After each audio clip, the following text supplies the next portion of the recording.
Hi friends, இன்னைக்கு நம்ம minutes of the meeting எப்படி எழுதுறதுன்னு பார்க்கலாம். அதுக்கு முன்னாடி மினிட்ஸ் ஆஃப் த மீட்டிங்னா என்னன்னு பார்க்கலாம்.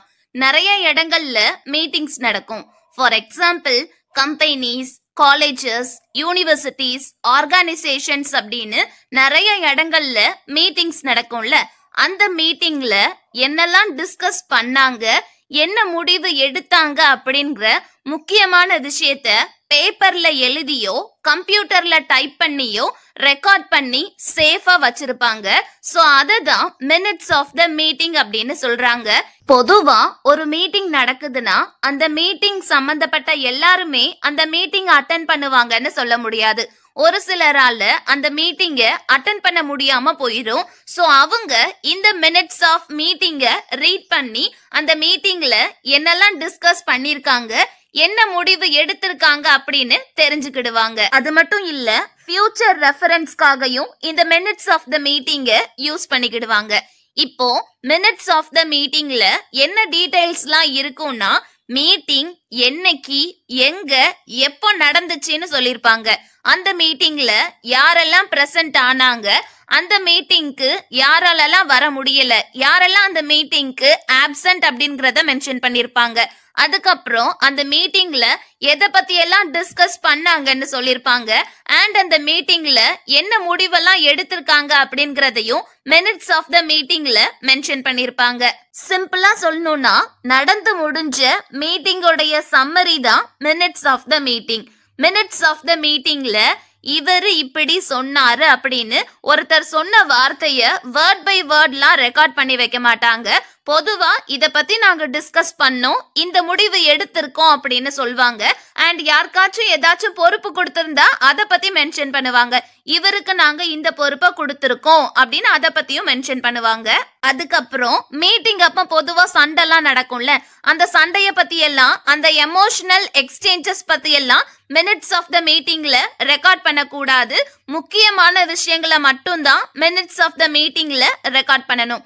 இப்போ மினிட்ஸ் ஆஃப் த மீட்டிங்க எப்போ எழுதணும்னு பார்த்தா, மீட்டிங் நடந்து முடிஞ்சு 1 or 2 டேஸ்க்குள்ளேயே மினிட்ஸ் ஆஃப் த மீட்டிங்க ரெடி பண்ணிடணும். மினிட்ஸ் ஆஃப் த மீட்டிங்க பாஸ்ட் டென்ஸ்ல தான் எழுதணும்.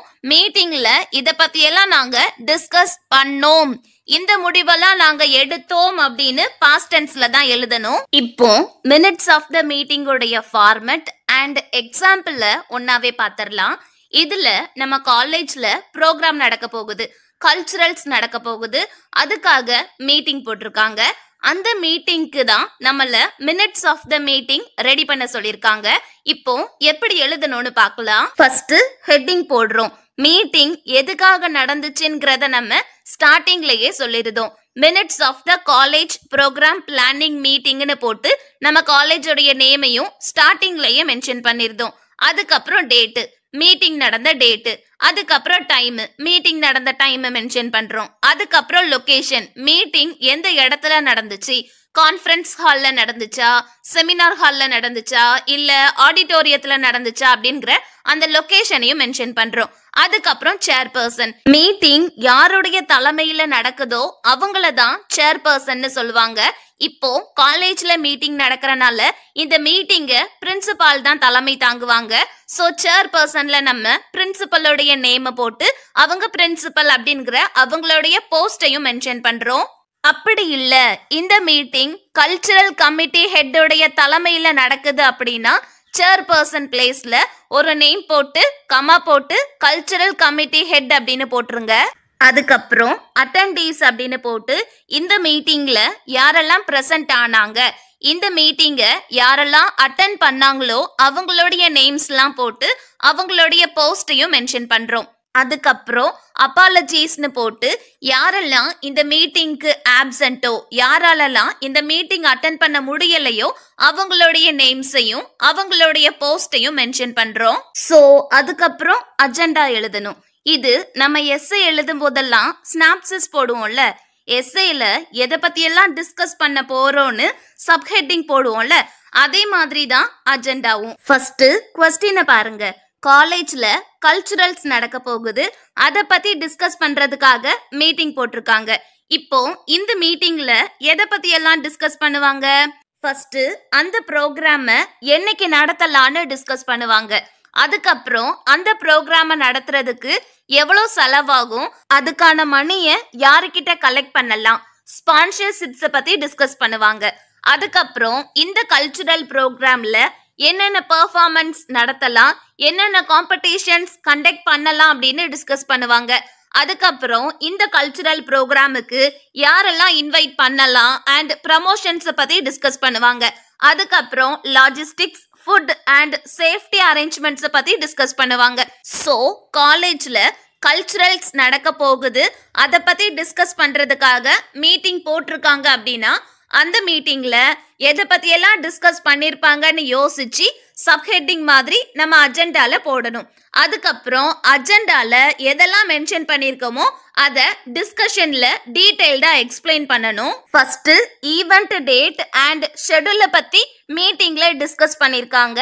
இதுல நம்ம என்ன சொல்றோம்னா, கமிட்டி மெம்பர்ஸ் என்னென்னைக்கெல்லாம் கல்ச்சுரல்ஸை நடத்தலான்னு டிஸ்கஸ் பண்ணி மார்ச் 30 அன்னைக்கு நடத்தலான்னு டிசைட் பண்ணிருக்காங்க அப்படின்னு சொல்றோம். அதுக்கப்புறம் பட்ஜெட் அலோகேஷன் அண்ட் ஸ்பான்சர்ஷிப்ஸ், இதுல என்ன சொல்றோம்னா, ஃபினான்ஸ் கமிட்டி இந்த ப்ரோக்ராம் நடத்துறதுக்கு எவ்வளோ செலவாகும்னு பார்த்துருக்காங்க அண்ட் அதுக்கான மணியை அந்த ஸ்பான்சர்ஷிப்பை லோக்கல் பிஸ்னஸ்மென் கிட்ட இருந்து கலெக்ட் பண்ணலான்னு டிசைட் பண்ணியிருக்கோம்.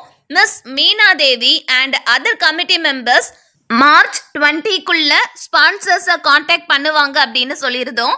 அதுக்கப்புறம் கல்ச்சுரல் பெர்ஃபார்மன்ஸ் அண்ட் காம்படிஷன்ஸை பத்தி மீட்டிங்ல டிஸ்கஸ் பண்ணியிருக்காங்க. இதுல நம்ம என்ன சொல்றோம்னா, டீம் டிஸ்கஸ் பண்ணி dance, music, drama and quiz போட்டியெல்லாம் நடத்தலான்னு டிசைட் பண்ணியிருக்காங்க. அண்ட் இந்த காம்படிஷன்ஸுக்கான ரெஜிஸ்ட்ரேஷன் மார்ச் 15ஆம் தேதியில இருந்து ஸ்டார்ட் ஆகுது. ஸ்டூடெண்ட்ஸ் மார்ச் 15ஆம் தேதியில இருந்து இந்த காம்படிஷன்ஸுக்கு ரெஜிஸ்டர் பண்ணிக்கிடலாம். அண்ட் காம்படிஷன்ஸ் எங்க எப்போ நடக்கும் அப்படிங்கிற ஷெட்யூல மார்ச் 25ஆம் தேதிக்குள்ள பப்ளிஷ் பண்ணுவோம் அப்படின்னு இந்த மீட்டிங்ல டிசைட் பண்ணிருக்காங்க. அதை பத்தியும் நம்ம சொல்றோம். அதுக்கப்புறம் கெஸ்ட் இன்விடேஷன்ஸ் அண்ட் ப்ரமோஷன்ஸை பத்தி மீட்டிங்ல டிஸ்கஸ் பண்ணிருக்காங்க. இதுல நம்ம என்ன சொல்றோம்னா, college alumni and industry professionals எல்லாத்தையும் கல்ச்சுரல்ஸுக்கு இன்வைட் பண்ணலான்னு டிசைட் பண்ணிருக்கோம். And professor Suresh Babu March 22ஆம் தேதிக்கு முன்னாடி கெஸ்ட் எல்லாத்தையும் இன்வைட் பண்ணிருவாங்க. அண்ட் ப்ரமோஷன்ஸை போஸ்டர்ஸ் அண்ட் சோஷியல் மீடியா மூலமா பண்ணலான்னு பிளான் பண்ணிருக்கோம் அப்படின்னு இதுல சொல்லிருந்தோம். அதுக்கப்புறம் லாஜிஸ்டிக்ஸ், ஃபுட் அண்ட் சேஃப்டி அரேஞ்ச்மெண்ட்ஸை பத்தி மீட்டிங்ல டிஸ்கஸ் பண்ணிருக்காங்க. இதுல என்ன சொல்றோம்னா, stage setup, food stalls and செக்யூரிட்டியை பத்தி கமிட்டி மெம்பர்ஸ் டிஸ்கஸ் பண்ணோம். மிஸ்டர் கார்த்திக் இது எல்லாத்தையும் பார்த்துக்கிடுவாரு.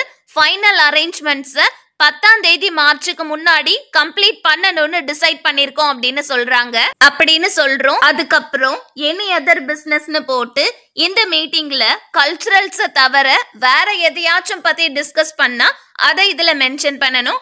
அப்படி இல்லைன்னா சிம்பிளா with no other business for transaction the meeting came to close அப்படின்னு போட்டுருந்தோம். அதுக்கப்புறம் நெக்ஸ்ட் மீட்டிங் டீடைல்ஸை கொடுக்குறோம். நெக்ஸ்ட் மீட்டிங் மார்ச் 28ஆம் தேதி காலையில 11 மணிக்கு கான்ஃபரன்ஸ் ஹால்ல வச்சு நடக்கும். அண்ட் அந்த மீட்டிங்ல ஃபைனலைஸ் லாஜிஸ்டிக்ஸ், எந்தெந்த கெஸ்ட் எல்லாம் வர்றாங்க அண்ட் ஸ்பான்சர்ஷிப் அப்டேட்ஸை பத்தி எல்லாம் டிஸ்கஸ் பண்ணுவோம் அப்படின்னு சொல்லி இதை முடிக்கிறோம்.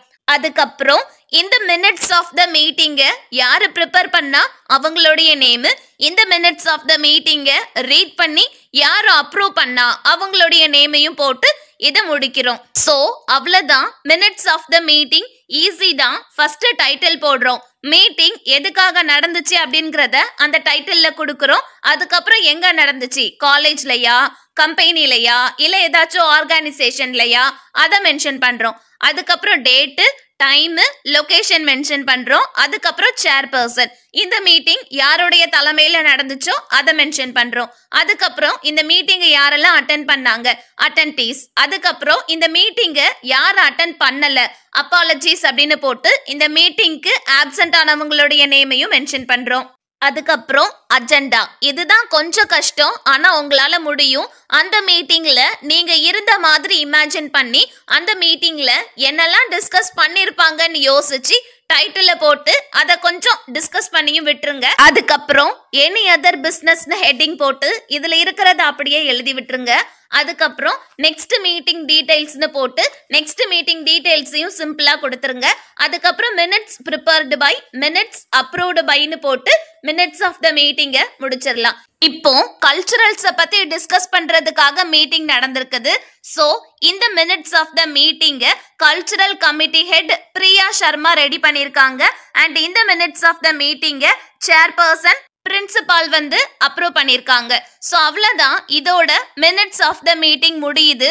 உங்களுக்காக நான் ஒரு 7 எக்ஸாம்பிள்ஸ் ரெடி பண்ணி அதை நம்ம பிளாக்ல போஸ்ட் பண்ணிருக்கேன். அதோடைய லிங்க் டிஸ்கிரிப்ஷன்ல இருக்குது. மறக்காம போய் பாருங்க. உங்களுக்கு இன்னும் கொஞ்சம் கிளியரான ஐடியா கிடைக்கும். Thank you. Have a nice day and don't forget to subscribe our channel.